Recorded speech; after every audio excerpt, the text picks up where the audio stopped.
ಇತ್ತೀಚೆಗೆ ನಮ್ಮ ಸರ್ಕಾರ ಅಕ್ಕಾಪಡೆ ಅಂತೇಳಿ ಒಂದು ಹೊಸ ವಾಹನನ ನಮ್ಮ ಇಲಾಖೆಗೆ ನೀಡಿದೆ.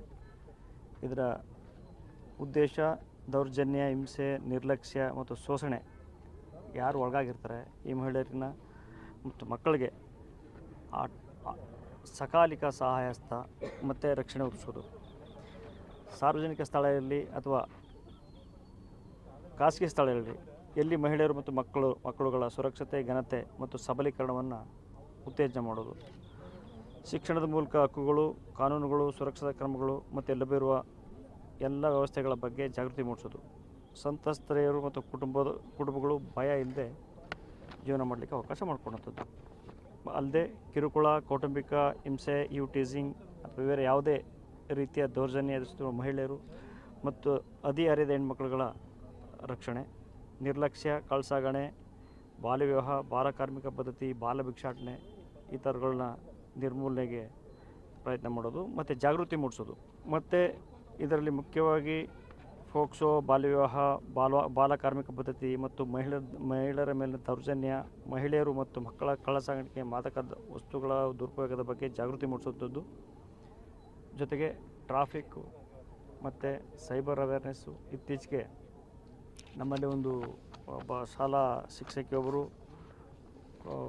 ಅಪ್ ಟು 3 crores ಕಳ್ಕೊಂಡಿದ್ದಾರೆ ಈ ಸೈಬರ್ ರಿಲೇಟೆಡ್ ಇಶ್ಯೂಸು. ಆ ಥರದ ಬಗ್ಗೆ ಜಾಗೃತಿ ಮೂಡಿಸೋದು ಮಹಿಳೆಯರಲ್ಲಿ ಮತ್ತು ಶಾಲಾ ಕಾಲೇಜುಗಳಲ್ಲಿ. ಶಾಲಾ ಕಾಲೇಜು ಹುಡುಗಿಯರು, ಉದ್ಯೋಗಸ್ಥ ಮಹಿಳೆಯರ ವಸತಿ ನಿಲಯಗಳ ಆವರಣದಲ್ಲಿ ಏನಾದರೂ ಕೆಟ್ಟ ಜನ ಓಡ್ತಿದ್ದಾರೆ ಅಂಥವ್ರ ಮೇಲೆ ನಿಗಾ ಇಡೋಂಥದ್ದು.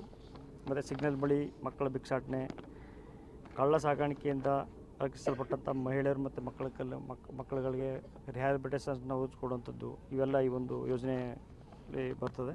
ಈ ನಿಟ್ಟಿನಲ್ಲಿ ರಾಯಚೂರು ಪೊಲೀಸರು ಕೂಡ ಮಹಿಳಾ ಮತ್ತು ಮಕ್ಕಳ ಕಲ್ಯಾಣ ಇಲಾಖೆ ಜೊತೆ ಸೇರಿ ಇಂದು ಈ ಅಕ್ಕಾಪಡೆ ವಾಹನನ ನಾವು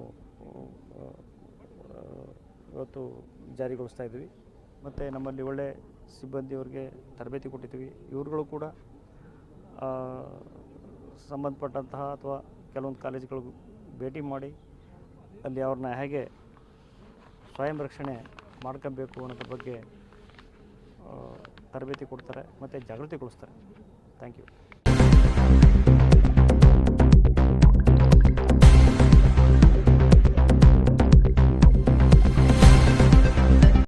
ರಾಯಚೂರು ಜಿಲ್ಲೆಯಲ್ಲಿ ಅಕ್ಕಪಡೆ ಎಂದು ಮಾನ್ಯ ಪೊಲೀಸ್ ಅಧೀಕ್ಷಕರು ಹಾಗೂ ಮಹಿಳಾ ಮತ್ತು ಮಕ್ಕಳ ಸಮಾಜ ಇಲಾಖೆಯಿಂದ ಅಕ್ಕಪಡೆ ಅಂತ ಜಾರಿಗೆ ತರಲಾಗಿದೆ.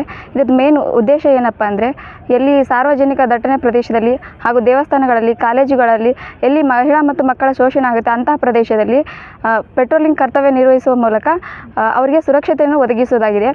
ಅದಲ್ಲದೆ ಶಾಲಾ ಮತ್ತು ಕಾಲೇಜುಗಳಿಗೆ ಭೇಟಿ ನೀಡಿ ಮಹಿಳಾ ಮತ್ತು ಮಕ್ಕಳಿಗೆ ಅವೇರ್ನೆಸ್ ಪ್ರೋಗ್ರಾಮ್ಸನ್ನು ಮೂಡಿಸುವುದು, ಮಾದಕ ದ್ರವ್ಯಗಳ ಬಗ್ಗೆ ಆಗಲಿ ಅಥವಾ ಸೈಬರ್ ಕ್ರೈಮ್ಗಳ ಅದ್ರ ಬಗ್ಗೆ ಆಗಲಿ ಅವೇರ್ನೆಸ್ ಮೂಡಿಸೋದು ಇದು ಅಕ್ಕಪಡೆಯ ಉದ್ದೇಶವಾಗಿದೆ.